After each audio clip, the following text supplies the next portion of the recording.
안녕하세요. 건강한 요리 앨리스 대표 앨리스입니다. 오늘은 건강 공부, 건강 습관에 대해서 오상우 교수님과 함께 이야기를 나눠보려고 합니다. 안녕하세요, 교수님. 예, 안녕하세요. 예. 네.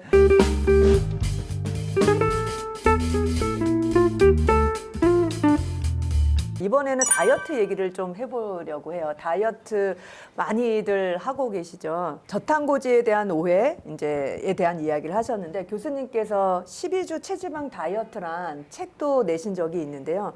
이 저탄고지에 대해서 탄수화물과 지방은 잘못이 없다라고 얘기를 하셨는데 왜 이 책을 쓰게 됐냐면은 보건복지부에서 시중에 떠다니는 비만과 관련된 잘못된 지식들을 정리해 달라고 그랬어요. 그 봤더니 인터넷에 떠다니는 정보의 90% 이상이 잘못된 정보더라고요. 그걸 저 혼자 판단한 게 아니라 우리나라의 유명한 비만 전문 교수님들 모여서 다 검토를 하고 그래서 그 보고서를 쓴 적이 있는데요. 그 내용 속에 봤더니 너무나 많은 게 있고 또 유행하는 다이어트가 너무너무 많다는 거예요. 그 전 세계 다이어트 방법이 10만 개가 넘는 걸로 알려 있거든요. 그러다가 이제 그런 게 유행이 사라지고 나니까 요즘은 저탄고지부터 시작해서 여러 가지. 그러다 보니까 제가 몇십 년 동안 벌써 그런 다이어트 방법들을 제가 살아있는 동안에 제가 또 그 여러 가지 유행하는 다이어트를 다 연구해보고 경험해봤는데요. 정답이 하나도 없어요. 저탄고지만 하더라도 아주 재밌는 연구가 있는데요. 저희가 그 당시 한식의 세계화 사업할 때 그런 연구를 용역을 받았어요. 미국 학생하고 한국 학생을 병원에 입원시켰어요. 미국 학생한테는 한식을 먹였고요. 뚱뚱한 학생한테. 한국 학생한테는 미국 식사를 기름진 음식을. 자, 살이 누가 빠졌을까요? 미국. 미국의 뚱뚱한 친구가 한식을 먹었으니까 빠졌을 것 같죠? 네. 둘 다 빠졌어요. 그러니까 무슨 이야기냐면은 어떤 다이어트든지 평소에 하던 다이어트 방법, 먹는 식습관을 바뀌면은 일단 빠져요. 일단 빠지는데, 그러니까 전 세계 10만 개의 다이어트 방법이 있는데 다 성공했다 그래요. 근데 오래 유지를 못 해요. 그 다음에 그 영양소가 한쪽에 쏠리게 되면은 여기에 다른 부분이 부족하기 때문에 여러 가지 부작용이 생기고 오래 못 가고 그러다 보면 잠시는 빠져도 좋을지 몰라도 결국은 요요 현상은 더 찝니다. 식습관을 정확하게 알고 살을 뺄 수 있는 방법을 정확하게 알고 접근을 해야지 유행하는 다이어트를 따라서 해서 성공한 예는 거의 없고요. 그 다음 우리가 다이어트의 성공이라는 거는 살을 빼고 2년을 유지해야 돼요. 두세 달 하고 나서 요요 현상 겪는 거는 성공이 아니에요. 그 다음에 다이어트 제대로 한 사람은 어떤 사람 보면 얼굴도 쏙 빠지죠. 근데 배는 하나도 안 빠진 사람이 있어요. 그 최악이죠. 근데 제일 안 좋은 것 그거는 같아요. 물 빼고 근육 뺀 사람이에요. 근데 정말 다이어트 제대로 해서 지방을 태우는 사람은요, 지방이 맨 처음 빠지는 거는 내장 지방이에요. 간이나 또 근육에 박혀 있는 지방. 네. 그래서 맨 처음에 살 제대로 뺀 사람은 얼굴은 별로 안 변하면 뱃살부터 주는 사람. 그거 어떻게 해야 돼요?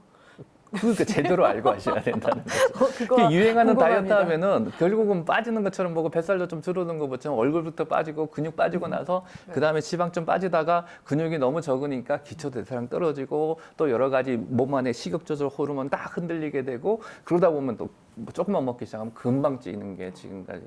그래서 요즘 외래에서 만나보면 우리 그 젊은 분들이 환자분들이 비만 치료 왔다가 어저께 저 앞에서 우는 사람도 있었어요.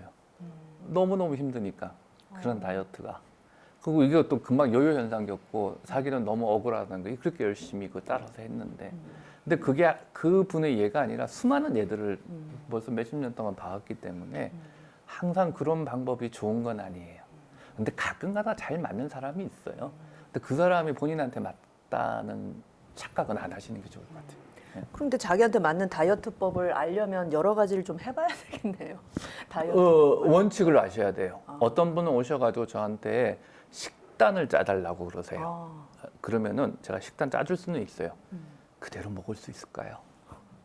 응? 못 먹어요. 그러면 요즘 도시락 회사 전화를 해서 자기 식단에 맞게끔 짜서 영양사가 해준 식단을 먹고 있어요. 뭐 그렇게 먹어요. 그것만 먹으면 되죠. 근데 영양 균형을 맞출 줄 몰라도 그거 한 달에 몇십만 원 내야 돼요. 근데 사실 원칙을 알고 뭘 몇 가지만 알고 하면은 그 몇십만 원을 돈을 절약을 할 수가 있는 거죠. 네. 그래서 그 원칙을 한번 근데 그거는 저희들 사실은 병원에 오시면 저희들이 영양 상담을 하고 평가를 하고 네. 해주는 경향이 있는데 네. 근데 조금만 기본적인 원칙 몇 가지. 첫째, 뭐 아시는 분도 많이 계실 거예요. 먼저 식사일기를 한번 써보시는 거예요. 식사일기를 쓸 때 쳐다봐야 되는 건 기름이 많이 들어가 있는지. 근데 기름을 안 먹는데요 하시는 분들 보면요. 쉽게 이야기하면 이런 거죠. 비빔밥 먹는데 참기름 많이 뿌리잖아요. 그러면 고추장도 이렇게 기름진 음식이 되는 거죠. 그다음 김밥 먹으면 성분은 훌륭한데 근데 김밥 안에 참기름 많이 발라져 있으면 어떻게 돼요? 거기도 지금. 고열량식으로 변하는 거죠. 네. 그다음에 같은 음식을 먹더라도 순간적으로 혈당을 높이는 음식을 좀 피해야 돼요. 그럼 흰쌀밥보다는 잡곡. 근데 요즘 현미 많이 드신데 현미는 여성들한테는 조금 안 좋을 수가 있어요. 왜냐하면 칼슘 흡수를 방해하기 때문에. 그래서 현미는 가끔 드시고 다른 잡곡하고 섞어서 이렇게 골고루 드시는 게 좋고 그다음에 흰빵보다는 호밀빵이나 통밀빵 이런 형태로 바꿔서 드시는 게 좋아요. 그다음에 주무시기 2-3시간 전에는 되도록이면 뭐 드시면 안 돼요. 근데 굳이 드시고 싶으시면은 가벼운 빵, 뭐 호밀빵에 통밀빵 그런 걸로 그 우유 한 잔하고 뭐 이렇게 드신다든지 그다음에 먹는 시간은 20분 이상. 왜냐하면 5분, 10분에 먹으면은 우리가 포만감을 느끼는 게 아니거든요. 음식은 20분 이상 이렇게 드시고 그다음에 제일 문제가 단백질 섭취를 너무 적게 하시는 다이어트 하시는 분 많아요. 근데 단백질은 몸 안에 들어와서 포만감을 유발하기 때문에 단백질은 드시는 게 좋고요. 단백질만 먹는 거는 오히려 근육 소실만 일으킵니다. 그래서 오히려 드셔야 되고 그다음 배가 3분의 2쯤 찼다 싶을 때 숟가락 먹는 버릇을 기울이시면 돼요. 그게 안 돼요. 그게 3분의 2 딱 내려놓는 거. 그거 일주일 하시면요 위가 쪼그라들어요. 그러면은 금방 또 해결이 됩니다. 네. 그럼 여러분 식사 시간은 20분 이상, 그리고 식사량은 3분의 2만, 그리고 식사 일기를 쓰면서 자신의 식습관을 돌아보는 거 한 3가지를 오래 지속하시면 건강한 식단, 그리고 건강한 식습관이 생길 거라고 하셨습니다. 오래 지속할 수 있는 식사법에 대해서 3가지 정리를 좀 해봤는데요. 교수님 마무리 한번 마지막 메시지 네. 한번 주세요. 네. 그 유행하는 다이어트가 꼭 본인한테 맞는 건 아닙니다. 그거 믿지 않으시는 게 어떨까 권하고 싶고요. 그다음 자신한테 맞는 다이어트 방법을 쓰셔야 되는데 대신에 원리를 알고 자기의 그 하루 생활 습관하고 맞춰서 그 먹는 식습관을 조절해 가시는 그런 현명한 방법이 사실 다이어트 성공의 비법입니다.